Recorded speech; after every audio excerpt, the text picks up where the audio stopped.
এটা আপনাদের কাছে ওপেন সিক্রেট, এটা বলার কিছু নাই। তাদের চরিত্র, তাদের উদ্দেশ্য, এজেন্ডা তারা প্রকাশ করে ফেলেছে। তারা বলে দিয়েছে আমরা অখণ্ড ভারত চাই। কি বলছে তারা? আমরা অখণ্ড ভারত চাই, তারা বলে দিয়েছে। কিন্তু আমরা সাহস করে বলতে পারি নাই যে আমরা অখণ্ড মুসলিম ভারতবর্ষ চাই। আমরা এটা বলতে পারি নাই। আমরা ভয় পাই, আমরা বললে নাকি আব্বু মাইন্ড করে, তাই না? আমরা বললে আবার এটা মৌলবাদী কথা হয়ে যায়। কেন তারা বললে মৌলবাদী হয় না কেন? ভারতের অভ্যন্তরে যখন মুসলিমদেরকে নির্বিচার করা হয় তখন সেটা সংখ্যালঘু অত্যাচার হয় না কেন? আমাদের দেশে কখনো এরকম ঘটনা ঘটেছে? আপনারা সাক্ষী দেন, বলেন ঘটেছে কখনো? অথচ দেখেন তকমাগুলো কিন্তু আমাদেরকে লাগানো হয়। যারাই এই সত্যগুলো উন্মোচন করতে চেয়েছেন তাদেরকে বলা হয়েছে সে মৌলবাদী। তার মানে এই যে ন্যারেটিভ, যে বয়ানটা তৈরি করা হয়েছে, এটা হচ্ছে একটা anti Islamic narrative. Anti Islamic narrative এটা গিলানো হয়েছে প্রত্যেক সরকারি কর্মকর্তাকে, প্রশাসনকে, র্যাবকে, পুলিশকে, আর্মিকে, বিজিবিকে। আপনারা মাইন্ড করেন আমার কথায়? প্রত্যেক ডিপার্টমেন্টের মানুষকে এই ন্যারেটিভটা গিলানো হয়েছে।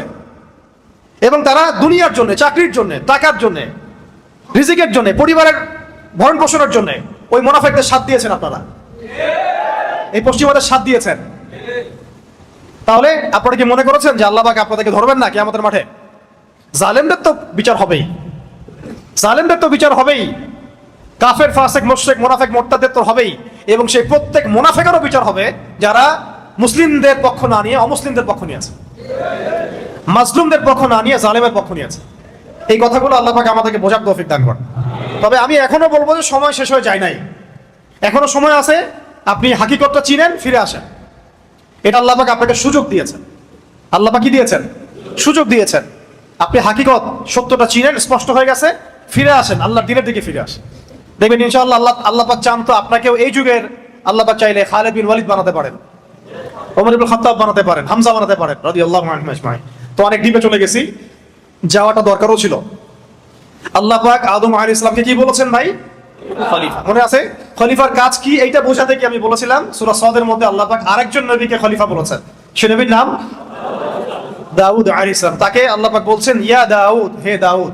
দেখেন আল্লাহ পাক নাম ধরে যখন ডাকেন, কাউকে নাম ধরে ডাকেন, এটা কিন্তু মানে খুবই মহব্বতের খাস একটা কিছু আল্লাহ পাক বলতে চান। এটা আমভাবে আল্লাহ পাক বলেন ইয়া আইয়ুহাল্লাযীনা আমানু, হে মুমিনগণ তোমরা শুনো। আর এখানে খাস ভাবে বলা হচ্ছে ইয়া দাউদ, হে দাউদ। যেমন আমাদের নবীকে বলা হচ্ছে ইয়া আইয়ুহাল মুদাথ্থির, ইয়া আইয়ুহাল মুজাম্মিল, তাই না? ইয়াসিন, এগুলো হচ্ছে আল্লাহ পাকের খাস মানে সম্বোধন। তাহলে দাউদ আলাইহিস সালামকে সম্বোধনটা খাস না? হুকুমটা আম, খলিফাদের ক্ষেত্রে কিন্তু সম্বোধনটা খাস। আল্লাহ পাক বলছেন ইয়া দাউদ, হে দাউদ। ভালো করে শোনেন, কাদেরকে বলছি? ভালো করে শোনেন, যারা সামনে রাজনীতি করতে যাচ্ছেন তাদেরকে বলছি। ইলেকশন করবেন, এমপি হবেন, স্বপ্ন দেখছেন, মার্কা টার্কা ফিক্স করে ফেলছেন, তাই না? আর আমাদের সামনে তো প্রবলেম সলভ হওয়ার একটাই রাস্তা, গণতন্ত্র, তাই না? এছাড়া তো কোনো রাস্তা নাই, তাই না? এই যে একটা মেডিসিন আরেকটা গিলাই দিচ্ছে আমাদেরকে, যত সমস্যা এর সলিউশন কি? বলেন নাউযুবিল্লাহি মিন যালিক। আর আমরা বলি যত প্রবলেম তার সলিউশন হচ্ছে সিরাত। সিরাত মানে কি? রাসূল সাল্লাল্লাহু আলাইহি ওয়াসাল্লামের জীবনী। যত প্রবলেম তার সলিউশন দাওয়াত এবং জিহাদ। ওয়ার্ল্ডের যত প্রবলেম তার সলিউশন কি? দাওয়াত এবং জিহাদ। যত প্রবলেম তার সলিউশন ইসলামিক শরিয়া রাষ্ট্র। এর হচ্ছে আমাদের কথা। আর পশ্চিমারা আমাদেরকে শিখাই দিচ্ছে যত প্রবলেম তার সলিউশন কি? গণতন্ত্র। আর এখন বাংলাদেশে যত প্রবলেম তার সলিউশন একটা, ইলেকশন। সবাই বলে ইলেকশন কবে দিবেন বলেন, তাই না ভাই? ভাবখানা এমন যে ইলেকশন হলে সব সমস্যার সমাধান হয়ে যায়, তাই না? তো দেখেন ইয়াংরা মাশাআল্লাহ বুঝেন, এখন তো অনেক বুঝেন আলহামদুলিল্লাহ আপনারা, এটা আল্লাহ পাকের অনেক বড় রহমত। এক সময় কিন্তু মানুষ কিছুই বুঝে নাই, বরং তাদের গলদ ধাঁধায় এমন ভাবে ডুবে গেছিল যে তারাও, দাড়ি টুপিওয়ালা মানুষরাও মিসগাইডেড হয়ে গেছে। দেখেন আমি একটা খোলামেলা কথা বলে দিই, আপনারা অনেকে এর আগে একটা দল করেছেন, এক্স, নাম বললাম না, তো ওই দলের কিছু ব্যর্থতা সবার সামনে স্পষ্ট হয়ে গেছে না? তারপর একটা ওয়াই একটা দল আসলো, সে কার দালালি করলো, কি হইলো, এটা সবার কাছে স্পষ্ট হলো না? আমি আপনাদেরকে বলে দেই, এখন দাড়ি টুপিওয়ালা মানুষরা এখন সুন্দর মতো ভোট করে এমপি মন্ত্রী হন, এই সিস্টেমের মধ্যে ঢুকে যে আপনারাও ব্যর্থ হবেন এটাও প্রমাণ হয়ে যাবে। তবে এটাও বলে দেই, এটা নাই মামার চেয়ে কানা মামা ভালো। এটা কি নাই মামার চেয়ে কানা মামা ভালো? অন্তত ইসলামপন্থীরা, মুসলিমরা দাওয়াতের স্পেস পাবে, এটা ঠিক আছে, এটাতে আমি দ্বিমত করি না। কিন্তু সিস্টেমটা আপনাকে পরিপূর্ণ শরিয়া কায়েম করতে কখনোই দিবেন, কারণ এই সিস্টেম নিয়ন্ত্রণ করতেছে জায়নিস্টরা। জায়নিস্ট মানে ওই যে পশ্চিমা সভ্যতা, ইসরায়েল, আমেরিকা, এরা সবাই নিয়ন্ত্রণ করছে। আর এর আন্ডারে থেকে আপনি যতটুকু করতে পারবেন এটা আপনি নিজেও জানেন কতটুকু করতে পারবেন, আমার বলার দরকার নাই। অথচ এই সিস্টেমের বাইরে যারা আছে, এই সিস্টেমের বাইরে যারা আছে, একটা এক্সাম্পল দিচ্ছি, ধরেন হামাস। হামাস কি সিস্টেমের ভিতরে আছে? সে বুক ফুলায় শহীদ হইতে পারে, বুক ফুলায় সে ইসরায়েলের সৈন্যের বুকে গুলিও চালাইতে পারে। আপনি এটা সাহস করতে পারবেন না সিস্টেমের মধ্যে ঢুকে। বরং আপনি কথাও বলতে গেলে আপনাকে হিসাব করে বলতে হবে, না জানি আবার আব্বু মাইন্ড করে কিনা। আরেকটা এক্সাম্পল দিলাম, আমাদের তালেবানের ভাইরা, ধরেন এক্সাম না, তুরস্ক না, ও সিস্টেমের মধ্যেই আছে। ও বলে খালি করব করব, দেখে নিব। এগুলো আছে না, এলাকার গ্যাঞ্জাম হতো, তুই আসলে দেখে নিব। ও বলতেই আছে 20 বছর থেকে, হ্যাঁ দেখে নিব। তারপরে বলবো নাই মামার চেয়ে কারা মামা ভালো। ওইটাতে আমি ডিসএগ্রি করি না, ওটা আমি বুঝি, অন্তত আমরা তো বুঝি। কিন্তু আমি দেখাচ্ছি পূর্ণ স্বাধীনতা, পূর্ণ পাওয়ার কাকে বলে। ডোনাল্ড ট্রাম্প সেদিন বলছিল যে আমেরিকান সৈন্যরা 20 বছর যুদ্ধ করছে কোথায়? আফগানিস্তানে। অনেক কামান, ট্যাং, অনেক কিছু রেখে আসছে, গোলা বারুদ। এইগুলো আমাদের ব্যর্থতা, আমরা সেগুলো ফেরত চাই, আমরা সেগুলা ফেরত চাই। তো আফগানের ভাইরা বলছে হ্যাঁ আইসা নিয়ে যাও, সাহস থাকলে আইসে। ওয়াল্লাহি গণতান্ত্রিক সিস্টেমের মধ্যে কোনো রাষ্ট্রই কথা বলতে পারবে না, আপনি পারবেন না, আপনি বলার সাহসই করতে পারবেন না। কারণ সিস্টেমটাই তার, এটা তার দিন, এটা তার ধর্ম। আপনি তার ধর্ম কবুল করেছেন, ওইটা কবুল করে যতটুকু ভালো করা যায় অতটুকু করতে পারবেন। তাই তারপরেও বলছি, নাই মামার চেয়ে কেন মামা ভালো। আমাদের ভাইরা যদি 20-30টা 40-50টা আসন পান, খারাপ কিছু না। কিন্তু শরিয়া কায়েম করতে পারবেন না। পরে শরিয়া কায়েম করতে পারবেন একমাত্র বিপ্লবের মধ্য দিয়ে, গণ অভ্যুত্থানের মধ্য দিয়ে, বিপ্লবের মধ্য দিয়ে, এবং একটা ঐক্যবদ্ধ জনমতের মধ্য দিয়ে। এবং সেই জনমত তৈরি করতে হলে সবার কাছে দাওয়াত দিতে হবে যে শরিয়াটাই সমাধান, ইসলামী সমাধান, শরিয়াই সমাধান, কোরআনী সমাধান, হাদিসি সমাধান, সিরাতি সমাধান। এবং এটা কায়েম করতে হলে প্রয়োজনীয় জিহাদও করতে হবে, এটা স্পষ্ট করতে হবে। তার আগে আপনি এইভাবে এই সিস্টেমের মধ্যে ঢুকে শরিয়া কায়েম করতে পারবেন না। তাও যতটুকু পড়েন আলহামদুলিল্লাহ করেন, সমস্যা নাই। অন্তত আমরা একটু ভালো থাকলে হলে, আমাদেরকে আবার ধরেন না তখন। আপনারাও আবার আমাদেরকে ধরে যদি আয়না করে ঢুকাই দেন তাহলে তো হইলো না, তখন আপনাদের সাথে তো তাগুদের কোনো পার্থক্য থাকলো না, তাই না ভাই? আবার এমনও যেন না হয় যে আপনারা আবার বেশি এগ্রেসিভ হয়ে গেলেন আমাদের ব্যাপারে, তাগুদ যা করে নাই সেটা আপনারা করে দেখালেন, এমন যেন আবার না হয়। তাহলে জনগণ কিন্তু আপনাকে ছাড়বে না তখন আবার। এই প্রজন্ম কিন্তু শরিয়া বুঝে, এই প্রজন্ম দাওয়াত বুঝে, সিরাত বুঝে, জিহাদ বুঝে। এই প্রজন্ম দেখে নিয়েছে যে কোন পথে হাঁটলে পশ্চিমারা নাকানি চুমনি খায়, এটা এই প্রজন্ম দেখে নিয়েছে। তো এখন যদি সব তাওহীদপন্থীকে মিটায় ফেলেন, তবুও জেনারেশন দাঁড়াবে ইনশাআল্লাহ। তো ভাই বেশি কথা বলে ফেলতেছি মনে হয়। এখন আসেন, আগে কাদের কথা বলছিলাম? যারা রাষ্ট্র ক্ষমতায় যেতে চান, আল্লাহর খলিফা হতে চান, তাদের জন্য আল্লাহ পাক বলেছেন, হে দাউদ, আয়াতটা মুখস্থ করে নেবেন এবং এটা আপনারা তাবলীগ করবেন। ইন্না জাআলনাকা খলিফাতান ফিল আরদ। কে বলছেন? কাকে বলছেন? হে দাউদ, তোমাকে আমি জমিনের খলিফা বানিয়েছি। সুবহানাল্লাহ, চিন্তা করছেন কথাটা? হে দাউদ, আমি আল্লাহ তোমাকে জমিনের, সুবহানাল্লাহ। এই জমিন বলতে কিন্তু ওই যে কোনলেন, কে বানাইছেন? আল্লাহ। তোমার কাজ ফাহকুম বাইনান নাস বিল হক, একজন খলিফার কাজ। এখানে দাউদ আলাইহিস সালামকে বলা হচ্ছে, কিন্তু কাজটা কার? তার মানে আল্লাহ পাক যাকে জমিনে ক্ষমতা দিবেন তার কাজ মানুষের মাঝে আল্লাহর বিধান দ্বারা বিচার ফয়সালা করা। এখন আপনি আপনার এই সেকুলারিজম দিয়ে, জাতীয়তাবাদ দিয়ে, কমিউনিজম দিয়ে এবং ডেমোক্রেসি দিয়ে এটা করে দেখান। Can you do that? Honestly speaking, আপনি কি পারবেন? ফাহকুম বাইনান নাস বিল হক, এখানে হক মানে কি? আল্লাহর ওহী, কোরআন এবং সুন্নাহ। আমাদের শরিয়া অনুযায়ী কোরআন সুন্নাহ, তখন ছিল জাবুর, এখন কি? কোরআন সুন্নাহ। এখন কোরআন সুন্নাহর মানদণ্ডে আপনি এই আয়াতের উপর আমল করতে পারবেন কিনা এই সিস্টেমের মধ্যে থেকে? আজ পর্যন্ত কেউ পেরেছে কিনা? এই সিস্টেমগুলো চলতেছে ধরেন 100 বছর হয়ে গেল। যেই কান্ট্রিগুলোতে এই সিস্টেমগুলো চলছে, এই কান্ট্রিগুলোতে কি আপনি একটা শরিয়া আইন বাস্তবায়ন করতে পেরেছেন কিনা? আমাকে একটা মিসাল দেন, একটা এক্সাম্পল দেন, আমাকে আলোচনা শেষ করে দিন। একটা মিসাল দেন লাস্ট 100 বছরে এই সিস্টেমগুলোর দাসত্ব করে কোন খলিফা, মানে কোন রাষ্ট্রপ্রধান তার রাজ্যে বা তার অঞ্চলে আল্লাহর শরীয়ী বিধান বাস্তবায়ন করতে পারছে কিনা? তাহলে এটা যে এইগুলো যে ফেইল করেছে, এটা কি স্পষ্ট হওয়ার আরো বাকি আছে আপনাদের? আল্লাহ পাক আমাদেরকে সহিহ বুঝ দান করেন। এই সিস্টেমগুলো সরাতে হবে, নতুন সিস্টেম নিয়ে আসতে হবে। সেই নতুন সিস্টেমটাই হচ্ছে শরিয়া, ইমারা এবং খিলাফা। শরিয়া, ইমারা এবং খিলাফা আমরা না নিয়ে আসলেও ইমাম মাহদী নিয়ে আসবেন ইনশাআল্লাহ। আমরা যদি কিছু নাও করি, এইভাবেই মুনাফিকের হালতে মরে যাই, নাউজুবিল্লাহ, ঈসা আলাইহিস সালাম নিয়ে আসবেন ইনশাআল্লাহ। কথা বুঝতে পারছেন? আল্লাহ পাক আমাদেরকে বোঝার তৌফিক দান করেন। এখন আরো কথা আছে, শুধু এটাই দায়িত্ব না। ফাহকুম বাইনান নাসি বিল হক বলার পরে আল্লাহ পাক আরো বলেছেন, ওয়ালা তাত্তাবিউল হাওয়া, ওয়ালা তাত্তাবিউল হাওয়া, নিজের প্রবৃত্তির অনুসরণ করো না।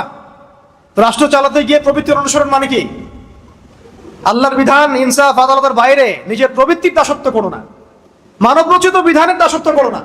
সোজা কথা, মানব রচিত বিধানের দাসত্ব করো না, আল্লাহর বিধানের দাসত্ব করো। এই সিস্টেমগুলোকে আপনাকে এই আয়াতের উপর আমল করতে দিবে? ওয়ালা তাত্তাবিউল হাওয়া। তাহলে কি হবে? আল্লাহ বলেছেন ইউদিল্লাকা আন সাবিলিল্লাহ। যদি তুমি প্রবৃত্তির অনুসরণ করো, মানব রচিত আইনের অনুসরণ করো, আল্লাহর বিধান অনুসরণ না করো, তাহলে আল্লাহর পথ থেকে এটা তোমাকে সরাই দিবে। দেয় নাই? দিছে কি দেয় নাই? দেখছেন কত? মনে হচ্ছে আয়াত এখন নাজিল হলো, মনে হচ্ছে আয়াতটা এখন নাজিল হলো। ইউদিল্লাকা আন সাবিলিল্লাহ, আল্লাহর রাস্তা থেকে সরাই দিবে তোমাকে এগুলা।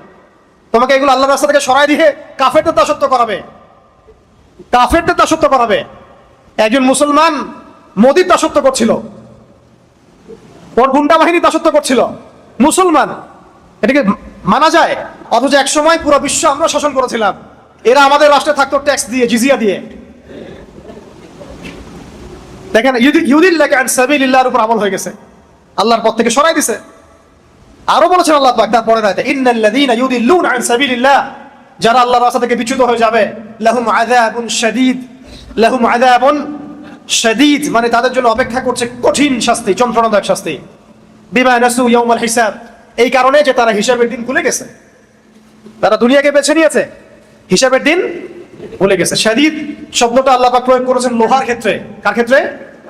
লোহা। সূরা হাদীদ নামে একটা সূরা আছে, সূরা হাদীদ। ওই সূরার শেষের দিকে আল্লাহ পাক বলেছেন, ওয়া আনজালনাল হাদীদা ফীহি বাসুন শাদীদ, আমি আল্লাহ নাজিল করেছি হাদীদ, লোহা। লোহা পৃথিবীর ভিতর থেকে বের হয় নাই, আল্লাহ পাক নাজিল করেছেন কোরআনের মতো। আর বুঝতে পারছেন? ফীহি বাসুন শাদীদ, এবং লোহার মধ্যে আছে প্রচন্ড রকম শক্তি।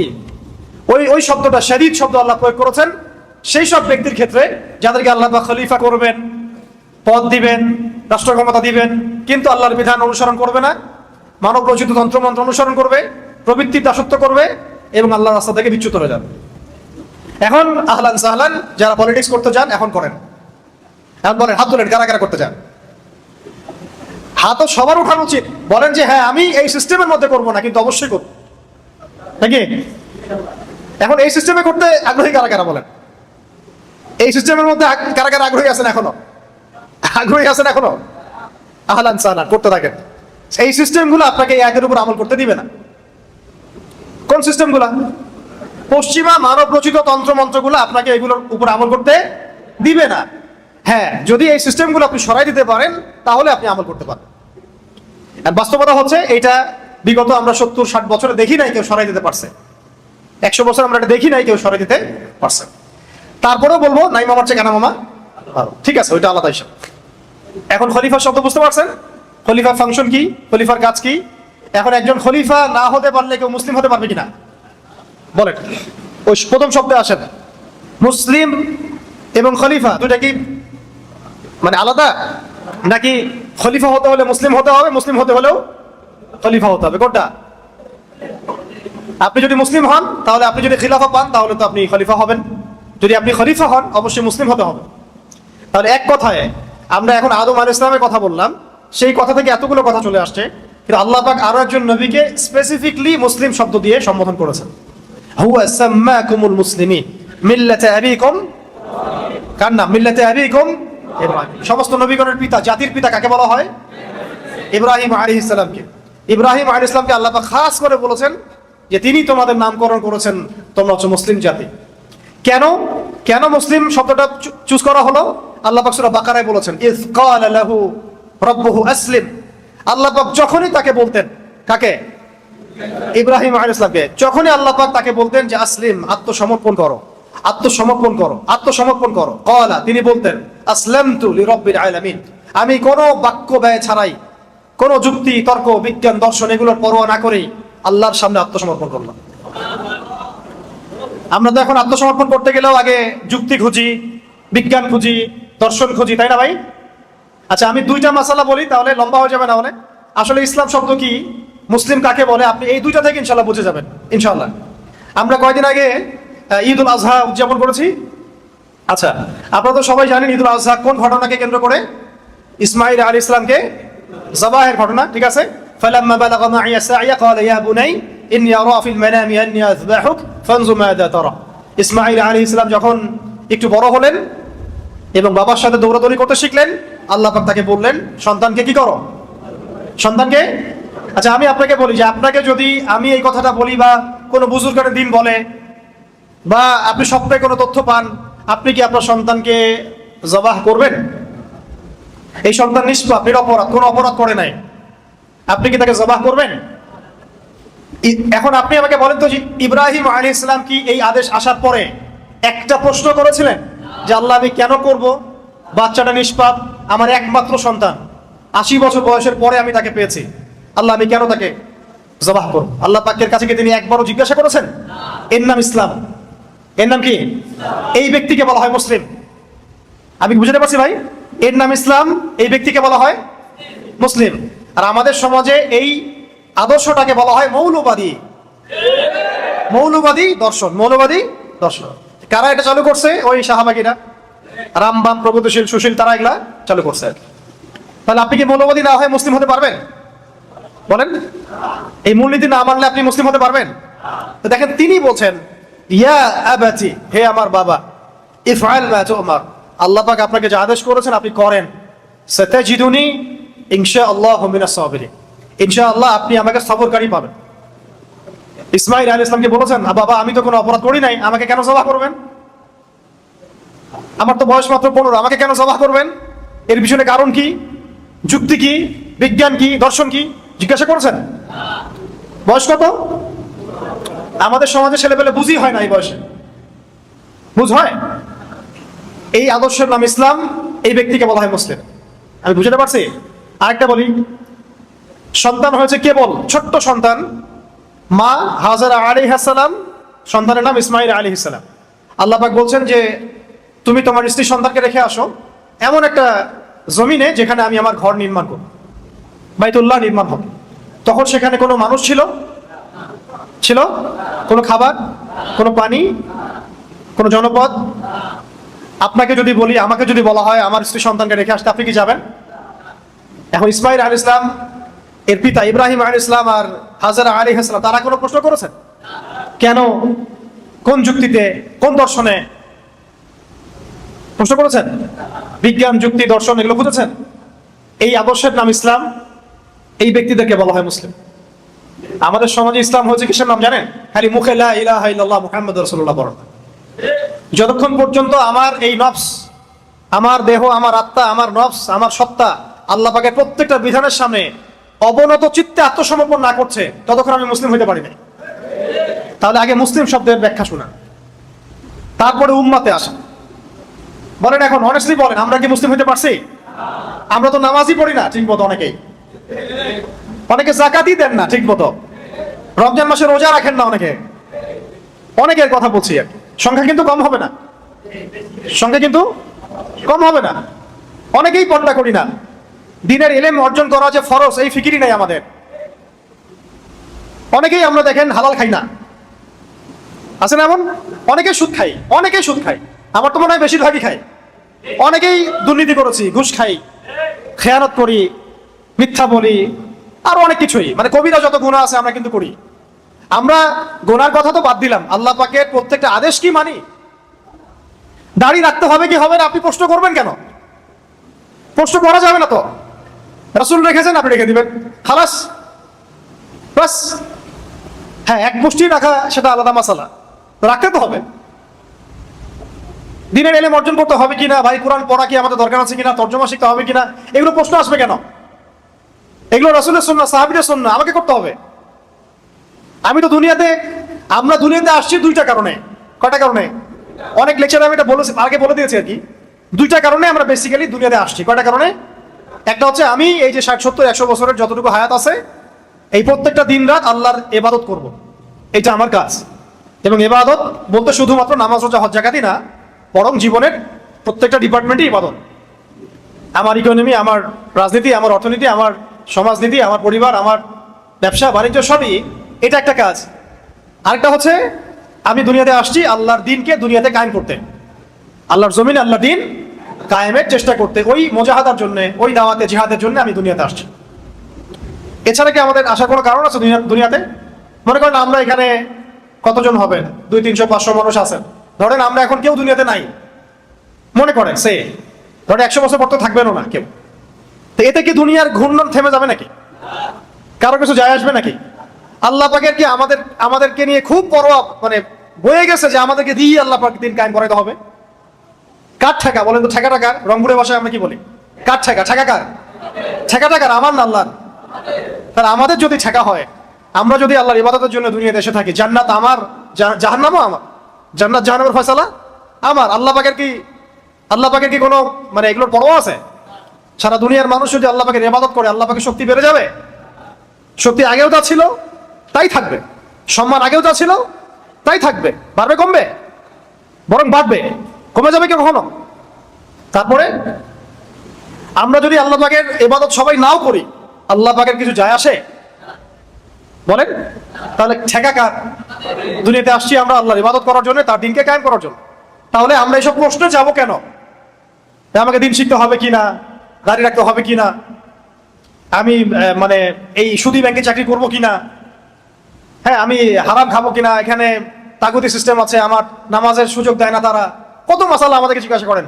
এগুলোর অ্যান্সার তো আপনিই বের করতে পারেন। মুসলিম হয়ে যান, অ্যান্সার পেয়ে যাবেন। মন থেকে মুসলিম হয়ে যান, অ্যান্সার আপনি ভিতর থেকে পেয়ে যাবেন যে কি করতে হবে আপনাকে। আমরা কি মুসলিম শব্দ বুঝতে পারছি ভাই?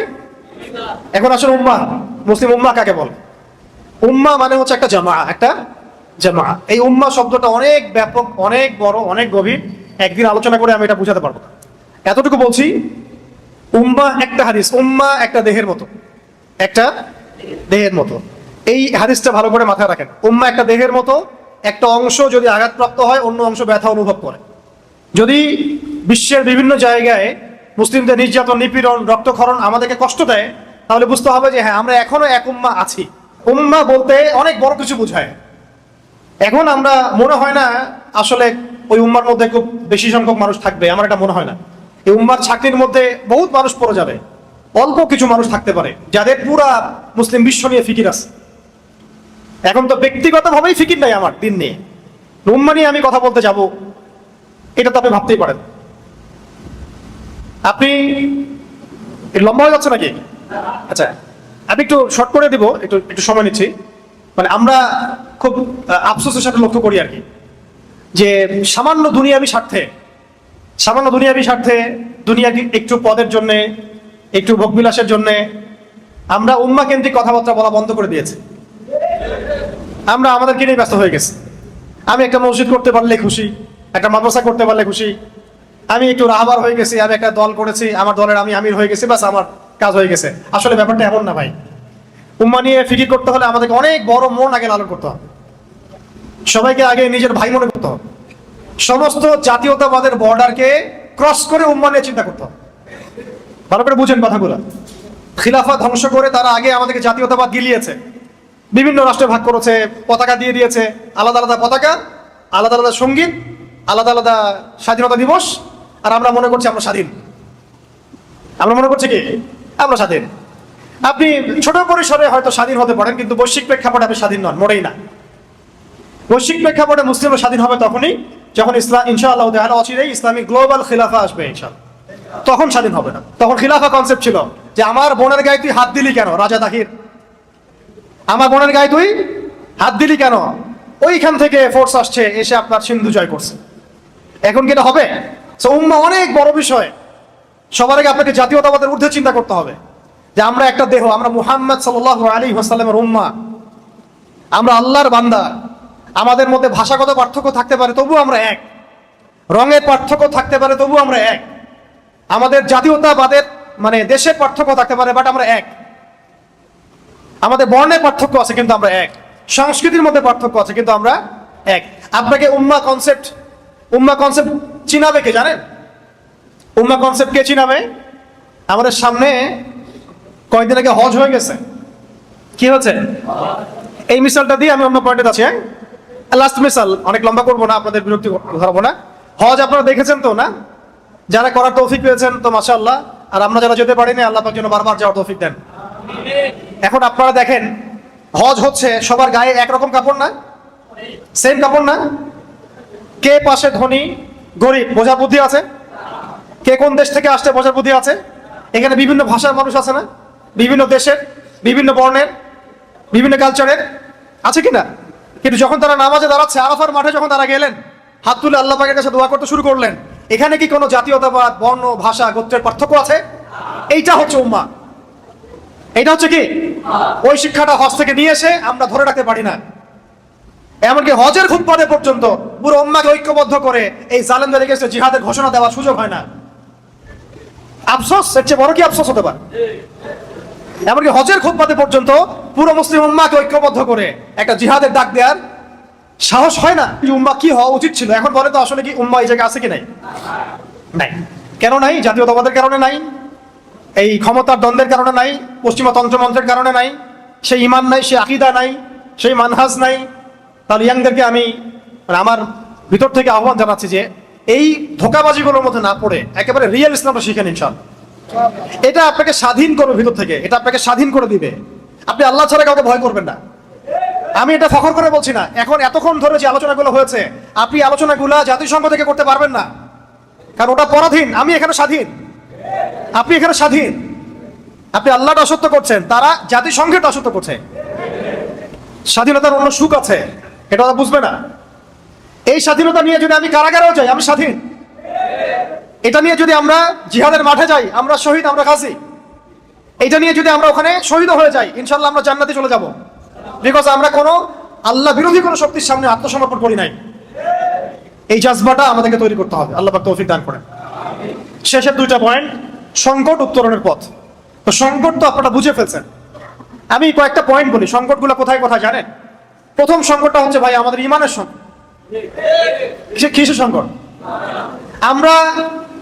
আমরা যে আসলে দুনিয়াতে আল্লাহর দিন পালন এবং প্রতিষ্ঠার জন্য আসছি, এটা ভুলে গেছি তো আমরা। আমাদের সামনে তো চাকরি, মেয়ে, টাকা পয়সা, বাড়ি গাড়ি, ব্যাংক ব্যালেন্স, এগুলো ঝুলতেছে। আমরা তো ভুলেই গেছি আমরা মুহাম্মদ সাল্লাল্লাহু আলাইহি ওয়াসাল্লামের উম্মাহ। আমাদের একটা ভিশন আছে, একটা মিশন আছে। আমরা 8-10টা উম্মার মতো পৃথিবীতে আসে নাই। আমাদের একটা নির্দিষ্ট লক্ষ্য আছে, গন্তব্য আছে, আর কেউ থাকবেও না চিরদিন। এটাই ভুলে গেছি আমরা, এবং ভুলিয়ে দেওয়াও হয়েছে মিডিয়া দিয়ে, প্রযুক্তি দিয়ে, স্মার্টফোন দিয়ে, শিক্ষা ব্যবস্থা দিয়ে, সমাজের কালচার দিয়ে, এগুলোতে টিভি দিয়ে, রেডিও দিয়ে, টেলিভিশন দিয়ে, এগুলোতে ভুলিয়ে দেওয়া হয়েছে আমাদেরকে। ভুলে গেছি না আমরা? বলেন তো। আগে আমাদের ইমানের ওই যে ক্রাইসিস, ওটা সলভ করতে হবে। ইমানের ক্রাইসিস সলভ করতে হলে কি লাগবে? দিনের জ্ঞান লাগবে। কি লাগবে? দিনের জ্ঞান লাগবে। একদিনের লেকচার কি আসলে সব জ্ঞান? তাহলে আপনাকে তো ভাই পড়াশোনা করতে হবে। পড়াশোনা করতে হবে। পড়াশোনা করতে গেলে কি ওস্তাদ লাগবে কি লাগবে না? আলেমদের সামনে যেতে হবে, আলেমদের সান্নিধ্যে যেতে হবে। আর কি লাগবে? আখলাক লাগবে, উত্তম চরিত্র, উত্তম আখলাক। আখলাক কি বই পড়ে পড়ে অর্জন হয়ে যায়? না, আল্লাহওয়ালা মানুষদের সাথে চলতে হবে। আমি এক কথায় বলছি মোটা দাগে। আর কি লাগবে? বেশি বেশি আমল, বেশি বেশি। তো এত ডিভাইসে আসক্তি থাকলে আমল করবেন কখন? দুনিয়া নিয়ে এত ব্যস্ত হয়ে থাকলে আমল করবেন কখন? দুনিয়ার ব্যস্ততা কমাতে হবে, আখিরাতের ব্যস্ততা বাড়াতে হবে, দিনের কাজের ফিকির বাড়াতে হবে, ভালো কাজের সাথে থাকতে হবে, এবং নিজের জীবনের লক্ষ্য বানায় ফেলতে হবে যে আমার জীবনের লক্ষ্যই হচ্ছে আল্লাহর জমিনে দিন কায়েম করা। বাস, হয়ে গেল। তাহলে আমার জীবনের প্রত্যেকটা কাজ রুটিন ওয়াইজ চলে আসবে ইনশাআল্লাহ। তখন আল্লাহ তৌফিক দিবেন ইনশাআল্লাহ। কে তৌফিক দিবেন? আমরা তো চাচ্ছি না। আল্লাহ তৌফিক দিবেন কেন? আমাকে উত্তর দেন। আপনি আমি তো চাচ্ছি না। আমি তো চাচ্ছি না যে আমি আল্লাহর জমিনে দিন কায়েম করে ছাড়বো। এই ডিটারমিনেশন তো আসতেছে না। তাহলে আল্লাহ পাক আপনাকে তৌফিক দিবেন কেন? চাইতে হবে তো আল্লাহর কাছে। দোয়াই তো ইবাদত। আল্লাহ পাকের কাছে চাইলে আল্লাহ খুশি হন, না চাইলে আল্লাহ নারাজ হন। উদউলি আস্তাজিব লাকুম, আল্লাহ বলেছেন না? উদউলি আস্তাজিব লাকুম, আমাকে ডাকো, আমি তোমাদের ডাকে সাড়া দিব। সুবহানাল্লাহ। বাস, তাহলে এগুলো ক্রাইসিস না? ঈমান ঠিক করতে হবে, আমল, আখলাক এবং আকীদা। এটা কি আকীদা? আকীদা এবং মানহাজ, আকীদা এবং মানহাজ ঠিক করতে হবে। এমন কোন আকীদা লালন করা যাবে না যে আকীদা আমাকে মুনাফিক বানায় দেয়। কথা ঠিক আছে ভাই? এমন কোন আকীদা লালন করা যাবে না যেটা আমাকে মুনাফিক বানায় দেয়। আমাকে একেবারে রাসূল সাল্লাল্লাহু আলাইহি ওয়াসাল্লামের আকীদা, তার যে আমল, তার যে সুন্নাহ, সাহাবীদের যে আকীদা, সাহাবীদের আমল, সাহাবীদের সুন্নাহ, তাবেঈন, তাবেঈন, আমাদের আসলাফগণ, আকাবিরগণ, তাদের সিলসিলা মেইনটেইন করে আমাকে চলতে হবে। এবং এটা কিন্তু একা একা শেখা যাবে না, আলেমদের সোহবতে যেতে হবে। আর আলেম আপনি চিনবেন কিভাবে? ফেসবুক থেকে, ইউটিউব থেকে। যার ভিউজ বেশি সে বড় আলেম নাকি? যাকে নিয়ে রিলস মানুষ বেশি বানায় সে বড় আলেম নাকি? যে একটু লিপস্টিক মারে সে আরো বড় আলেম। যে একদম মেয়েদের মতো সাজতেছে ওইটা রিল বানাই দিচ্ছে সে আরো বড় আলেম। আলেম কাকে বলে আসলে? যে নিজেকে জাহির করে সে বড় আলেম? আলেম কাকে বলে? মনে রাখবেন, আলেম, আলেম সেই ব্যক্তিকে বলা হয় যে ব্যক্তি ইলম অনুযায়ী আমল করেন। এক নাম্বার, ইলম অনুযায়ী আমল করেন, সত্য মিথ্যা মিশ্রিত করেন না, সত্য মিথ্যা স্পষ্ট করে দেন। আলেম কাকে বলে? যিনি দুনিয়াবি স্বার্থে দিনকে বিক্রি করে দেন না। আলেম কাকে বলে? যিনি দিনের জন্য স্যাক্রিফাইস করতে পারেন, যিনি দুনিয়াবি উচ্চাভিলাষী হন না, যার মধ্যে উম্মাহ নিয়ে ফিকির আছে, যার মধ্যে কি উম্মাহ নিয়ে ফিকির আছে তার। এবং যে ব্যক্তির আখলাক, চরিত্র সবকিছু মিলিয়ে আপনি দেখবেন যে হ্যাঁ, উনি অনেক বুজুর্গ মানুষ, সব দিক থেকে উনি জাতির রাহবার হওয়ার মতো যোগ্য। শুধুমাত্র সার্টিফিকেট দিয়ে আলেম যাচাই করা যাবে না, এটাও একটা বিষয়। সার্টিফিকেটধারী মানুষের অভাব নাই সমাজে। সার্টিফিকেটধারী এমন আমি আপনাকে হাজার হাজার মানুষ দেখাতে পারবো যাদের উম্মাহ নিয়ে কোনো ফিকিরই নাই, অ্যাবসলিউটলি নো ফিকির হোয়াটসোএভার। এমনও মানুষ আছে, এমনও মানুষ আছে। আবার এমনও মানুষ আছে যার এমন কোনো, হয়তো এখন পর্যন্ত কোনো ডিগ্রি নাই, বাট তার উম্মাহ নিয়ে অনেক বেশি ফিকির আছে। অতএব আমরা আলেম জাজ করব অনেক কিছু বিবেচনা করে, তবে আমরা একটা সিলসিলা মেনটেন করবো। সাহাবায়ে কেরাম, আসলাফগণ, আকাবিরগণ, তাবেঈন, তাবেঈন, তাদের সমস্ত যে সিলসিলা, এইটা মেনটেন করে আমরা আমাদের আকীদা, আমল, মানহাজ গড়ে তুলবো ইনশাআল্লাহ। ঠিক আছে ভাই? এগুলো ক্রাইসিস, এগুলো ক্রাইসিস, একই সাথে সমাধানও। মানে এগুলো নাই, এগুলোই ক্রাইসিস, আর এটা আসতে হবে, এটাই সমাধান। তাই দ্বীনি জ্ঞানের পাশাপাশি দুনিয়াবি জ্ঞানও অর্জন করতে হবে। এআই যে কি পরিমাণ ফিতনা নিয়ে আসতেছে সামনে, এটা আপনি দুনিয়াবি পড়াশোনা ছাড়া বুঝতে পারবেন না।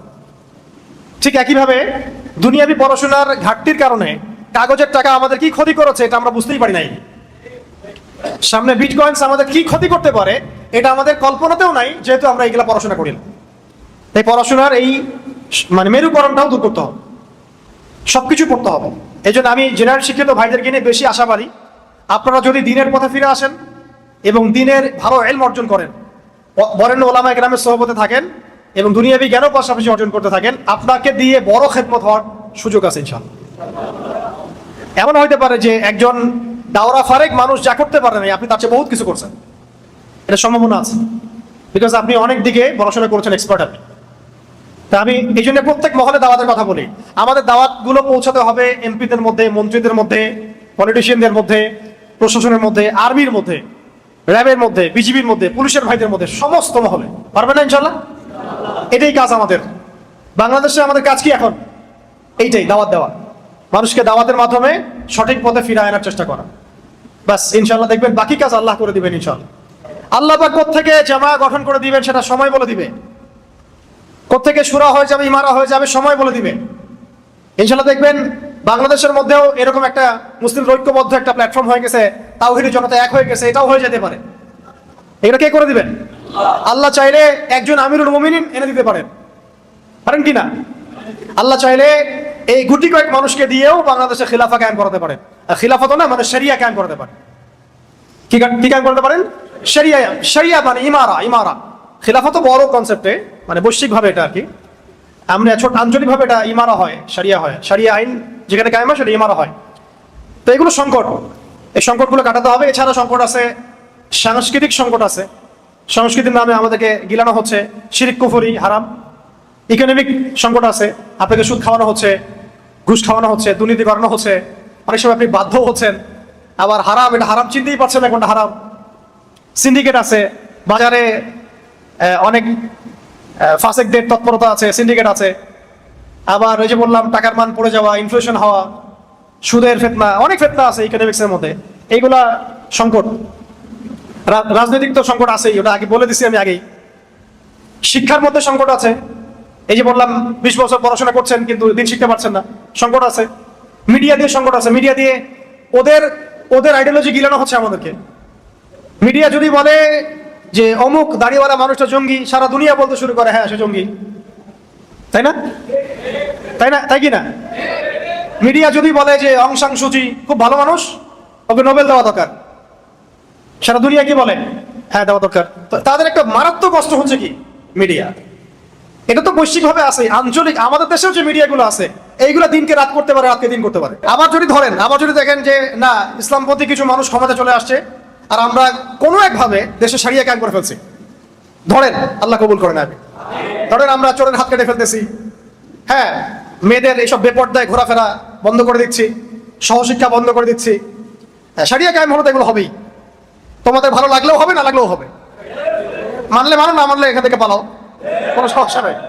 শরিয়া কায়েম হলে এগুলো হবেই। জেনা করলে বেত্রাঘাত হবে, ব্যভিচার করলে রজম হবে, কেসাস হবে, হুদুদ হবে। তখন এই মিডিয়াগুলো কি করবে জানেন? তখন তারা আমাদের পক্ষ নেবে। হ্যাঁ, তখন তারা বলবে যে আদনান ভাইরা খুব ভালো মানুষ, তারা ইনসাফ কায়েম করছে সমাজে ন্যায় বিচার কায়েম করছে। ইসলাম হলো শান্তির ধর্ম, এই তো ইসলামের আসল রূপ। এগুলো শিরোনাম আসবে তখন, এই হচ্ছে চরিত্র এদের। তাই আমি বলছি যে এগুলো হচ্ছে সংকট মানে সমাধান আপনাকে বের করতে হবে। আমাদের কি স্বতন্ত্র মিডিয়া আছে? কয়টা আছে? তাহলে মানুষকে যে আমরা এখন পর্যন্ত দিন বোঝাতে পারছি, এটাই তো আল্লাহ পাকের অনেক বড় রহমত। দেখেন এত মিডিয়ার আকর্ষণের পরেও news paper, print media, electronic media, ইসলাম কি থেমে আছে? আল্লাহ পাকের দরবারে শুকরিয়া যে আল্লাহ পাক আমাদেরকে মুসলিম পরিবারে জন্মগ্রহণ করার পাশাপাশি সর্বকালের সর্বশ্রেষ্ঠ মহামানব মুহাম্মদুর রাসূলুল্লাহ সাল্লাল্লাহু আলাইহি ওয়াসাল্লামের সৌভাগ্যবান উম্মত হওয়ার তৌফিক দিয়েছেন। আলহামদুলিল্লাহ।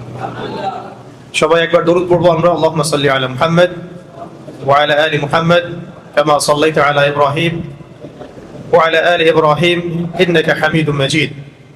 আল্লাহুম্মা বারিক আলা মুহাম্মদ ওয়া আলা আলি মুহাম্মদ কামা বারাকতা আলা ইব্রাহিম ওয়া আলা আলি ইব্রাহিম ইন্নাকা হামিদুম মাজিদ। আপনারা ভালো আছেন? আলহামদুলিল্লাহ। মুসলিম উম্মার সংকট এবং উত্তরণের পথ শীর্ষক এই সেমিনারে আসতে পেরে আমরা আল্লাহ পাকের দরবারে আবারও শুকরিয়া জ্ঞাপন করছি। আলহামদুলিল্লাহ।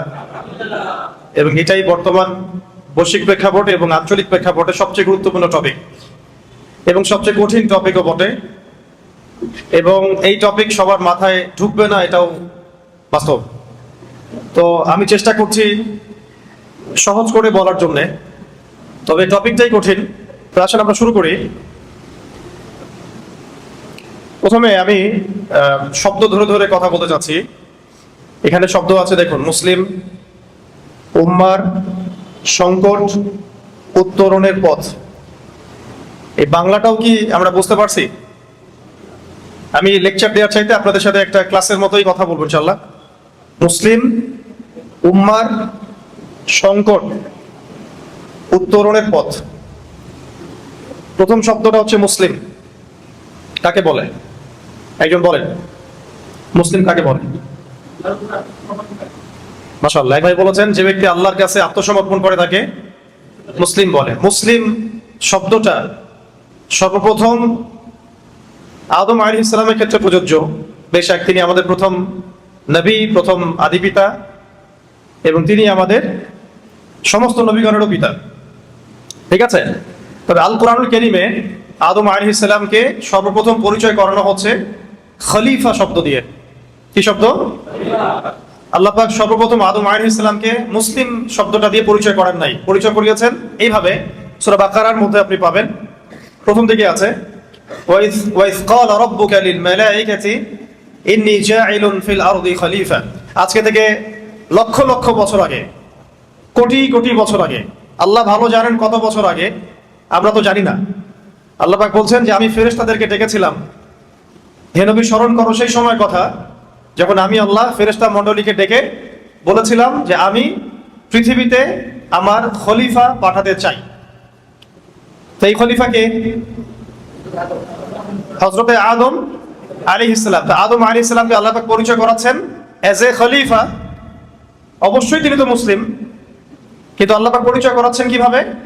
খলিফা। কারণ খলিফা শব্দটার মধ্যেও আত্মসমর্পণ এবং মুসলিম শব্দের একটা সার নির্যাস আছে। খলিফার কাজ কি? আল্লাহ পাকের জমিনে আল্লাহর বিধান বাস্তবায়ন করা। খলিফার কাজ আল্লাহর জমিনে আল্লাহর বিধান বাস্তবায়ন করা। যে ব্যক্তি আল্লাহর জমিনে আল্লাহর বিধান বাস্তবায়ন করবে আজও সে আল্লাহর খলিফা ইনশাআল্লাহ।